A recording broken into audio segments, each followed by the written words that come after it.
As you come across with your barbed wire, it's a good idea to go ahead and mark it, especially if since it's new.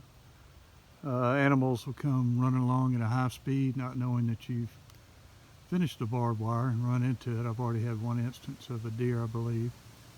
Luckily it was just one of the retention wires and not the actual barbed wire that he hit. But it's just a good safe thing to do for humans and animals. Somebody may try to drive through it.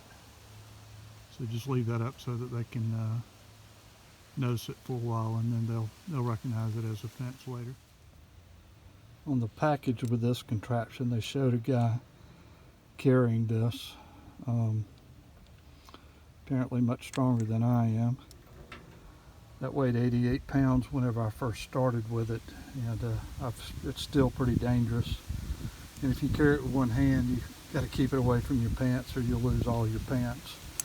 So what I've come up with is just wrapping it up with a chain on the tractor so that I can actually pick it up and transport it that way.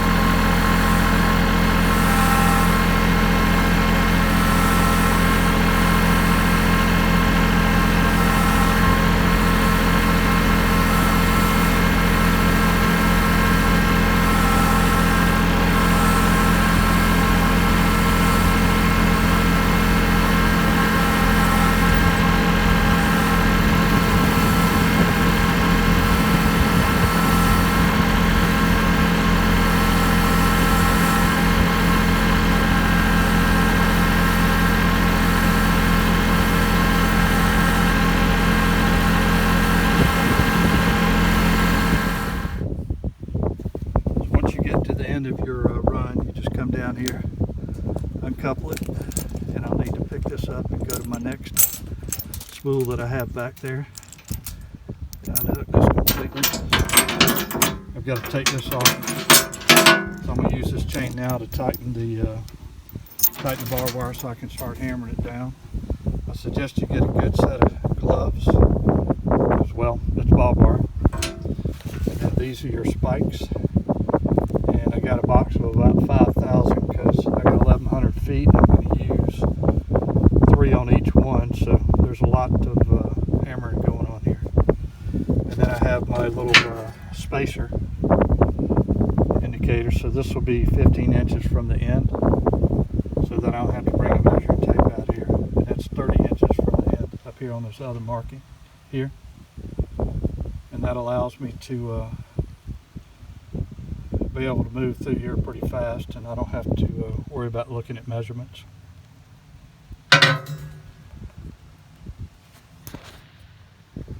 Sorry about all the wind today, but sometimes you just got to deal with it. What I'm doing here is I've hooked this up to the tractor, and I'm going to pull the barbed wire now.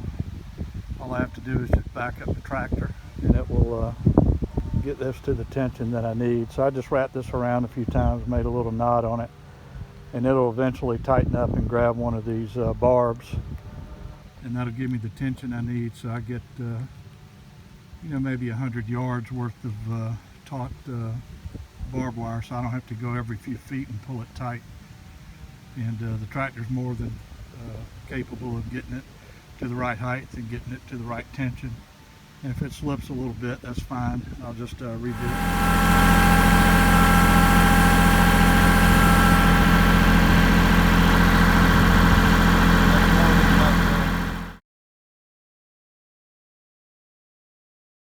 Now I have it good and tight, and it's for a long ways.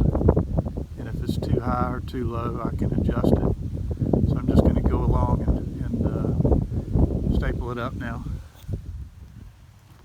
The idea now is to bring the barbed wire up to your mark and just hold it there,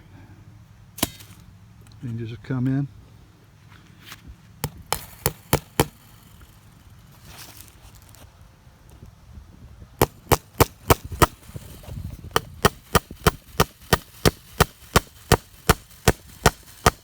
That's really all there is to it.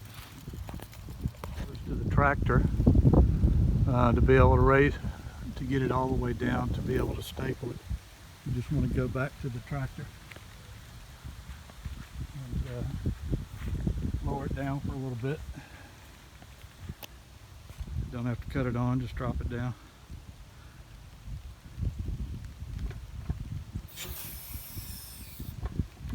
It'll still have enough tension to make it worth your while to hammer it in.